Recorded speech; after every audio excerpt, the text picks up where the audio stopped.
Hello అందరూ ఎలా ఉన్నారు? టాక్సిక్ ట్రైలర్ చూస్తే first impression this is not a regular Yash movie అనే ఫీలింగ్ వస్తుంది. ట్రైలర్ మొత్తం డార్క్, స్టైలిష్ అండ్ రా వరల్డ్ని ఎస్టాబ్లిష్ చేస్తుంది. Yash character powerful, unpredictable and డేంజరస్గా కనిపిస్తున్నాడు. ఎస్పెషల్లీ ఈ screen presence and attitude scenes ఫ్యాన్స్కి డెఫినెట్లీ హై ఇస్తాయి. Visuals and production quality Hollywood రేంజ్లో ఉన్నట్టు అనిపిస్తుంది.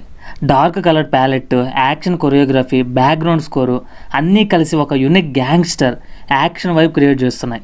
ట్రైలర్లో స్టోరీని కంప్లీట్గా రివీల్ చేయకుండా మిస్టరీ మెయింటైన్ చేయడం కూడా plus point. But one concern ఏంటంటే స్టైల్ ఎక్కువ, స్టోరీ క్లారిటీ తక్కువ అనిపించవచ్చు.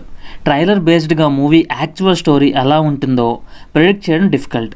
So final result completely screen play and character development మీద డిపెండ్ అవుతుంది. ఓవరాల్గా చెప్పాలంటే toxic trailer visually stunning and stylish. Yash ఫ్యాన్స్కి డెఫినెట్లీ ట్రీట్. కానీ మూవీ సక్సెస్కి విజువల్స్ కన్నా strong story, emotional depth important. My trailer rating 4. ఒక్క లైన్లో చెప్పాలంటే స్టైల్ ఉంది, స్వాగ్ ఉంది, స్కేల్ ఉంది. ఇప్పుడు స్టోరీ కూడా సేమ్ రేంజ్లో ఉంటుందా అనేది మెయిన్ క్వశ్చన్.